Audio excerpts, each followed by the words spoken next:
We're going to talk about how does the Torah regard female rabbis. We're going to talk about the Ten Commandments for Chabad Jews. We've got 2 Torah portions this Shabbos for Jews in the diaspora, towards the end of the book of Deuteronomy, Devarim. And it's now 7:19. Traffic on Pico Boulevard is hot and heavy. Let's go to live chapter 613. And he's now over Olympic and La Cienega. So come in, chapter. There, that was a great traffic report. And the Dow was down 140 points today, and should be getting a little warmer this week. What do you want to talk about first? Which one do you want to do? Female rabbis. You want to go right into that? And let's go right into female rabbis. This female rabbis is brought to you by the 613 Mitzvah store. No, it's 613 Mitzvahs. Go there for all your Judaica shopping needs. That's just satire. They didn't have anything to do with it. No, don't drag them into our mud. Don't drag them. They want people to go to them. So, women rabbis. What do you think about women rabbis? That's an oxymoron. Because I've seen some really cute ones.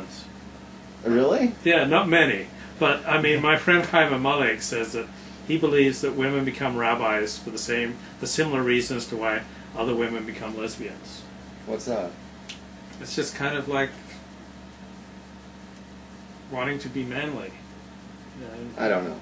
I don't know. I'm not going to get into that. But, yeah, many of them are not hot. I don't have any opinion on that. You know, I really don't. Here, I only know facts, man. I'm going to tell you the facts. There was a issue that's come out. No, actually, I want to start off just by saying once again, there was I once asked for some topics from our viewers, some of our viewers. I said, "What topics would you like to hear of?"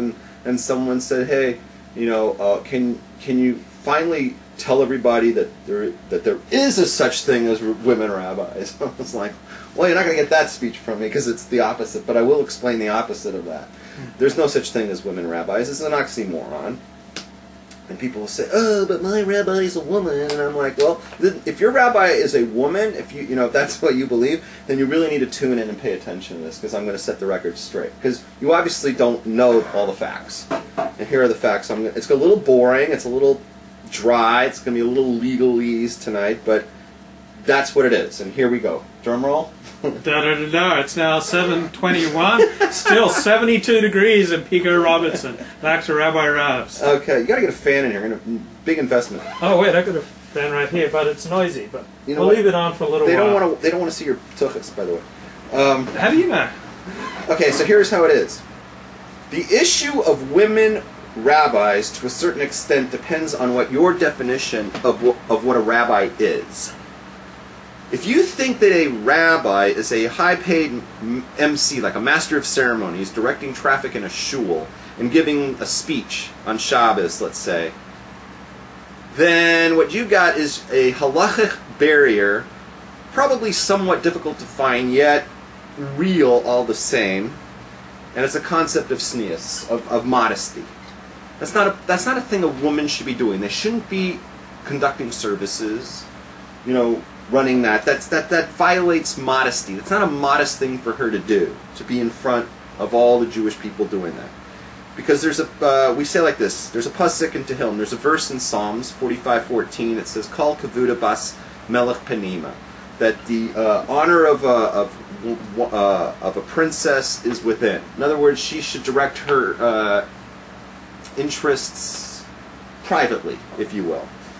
And it's hard to set a concrete borders to this idea. Like, what does that mean that she has to be private, that she has to focus her activities in a more private forum? But it's widely used in halachic literature, nevertheless, that you see this phrase used a lot, that there's certain things that a woman shouldn't be running in front of everybody else. You go to shul, there's men and women at shul, right? The person conducting it all, the person in charge, the person giving the speech should not be a woman. That I'm not afraid to say it. That should not be a woman. That's what Torah says, what God says. You're going to say, well, that's chauvinistic. You're right. God is sexist. And there's nothing you can say about it. I mean, there's no apologizing for it, right? I'm not going to apologize. Torah, God, Judaism is sexist. It's chauvinistic. There's just no room in Judaism for a woman directing traffic. Now, if you think of a rabbi as a communal leader, like forget the Shabbos davening and the shul, forget all that. Just as a communal leader, like she has an office, or no, not as she. If you think of a rabbi as a communal leader, meaning the rabbi has an office, in this somewhere. And you go to the office, and the rabbi calls all the shots, and they have a secretary, and they're like the big, powerful thing, and people come to them, and they tell them, you should get divorced, and you should get married, and they call all the shots. And they have authority. Well, if that's the case, then you have to deal with the Rambam, Hilchos Malachim 1:5. Because it says over there, and I quote, "One may not appoint a woman as a king. Similarly, any other positions in in Israel, in the Jewish nation, must only be filled by men." Meaning that a position of authority, someone who has that kind of what's the word I want? Authority. Leadership. A woman shouldn't be a leader. You can't appoint a woman to do it. So you can't never give a woman, you can't ordain her, let's say, and say you're going to be a leader in the Jewish people that way. You can't, because it's beferish, a halacha, that the Rambam paskins that way. That's it. Now, if you consider a rabbi something else, if you say, well, the rabbi is the kind of person that's going to consider serious halachic shilos, they're going to sit, like, in the base medrash or whatever, and, people are going to come to them or whatever, right? And they're going to say, hey, Rabbi, I have a question, halacha for you. What's the story? Can you light a fire? Whatever it is, right? It's theoretically possible to have a woman do that. The Minchas Chinuch says that the judge Devorah, if you learn prophets, there's a famous story about a woman named Devorah, and she actually issued halachic rulings in Isser v'Heter. People would come to her and they would say, hey, is this kosher or not? They would, it's a piece of meat, full of milk or whatever, they're like, can we eat it? And she would actually give the rulings. Okay? So there's precedent for that, right? She wasn't a leader, she wasn't a communal leader, right? She wasn't running services. They just came to her and they asked her to weigh in on a halacha, on a judgment or whatever, how you want to say it.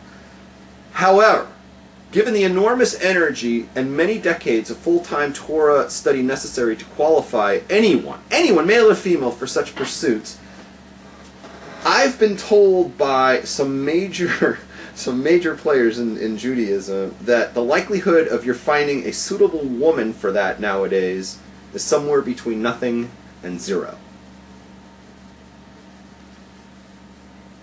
Any comments so far? So that, although the idea exists that halachically a woman could sit in the base medrash all day and just you're never going to find that woman today. That doesn't exist. And finally, if your rabbi will teach Torah publicly, they're going to have a class. Go to the shul on Thursday nights. They're going to have a class. Can a woman teach the men? Can she teach everybody? Can she be the rabbi who teaches all the class?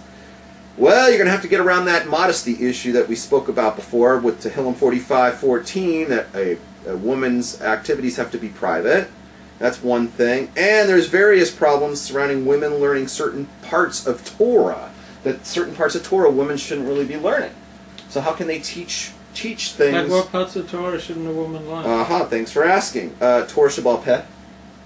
They shouldn't learn the oral law? I think the oral law would be some of the most important stuff for. I'm not saying, but I'm just saying, in Rambam Hilchos Talmud Torah 113. Now, there's some yeshivas that do teach women Gemara, right? And I'm not saying it's wrong. Okay. But you have to be able to get around that somehow. You have to, because on the books, Rambam Hilchos Talmud Torah Halacha 113 says there's a problem. Okay, so those are basically, what does a rabbi mean? I've illustrated the various things that a rabbi could be. And there's a problem with each one, right? Can't be the one running services, right? Can't be that one. Can't be the one making the speech on Shabbos morning. Can't be the one being the leader of the community. We're never going to find one who's answering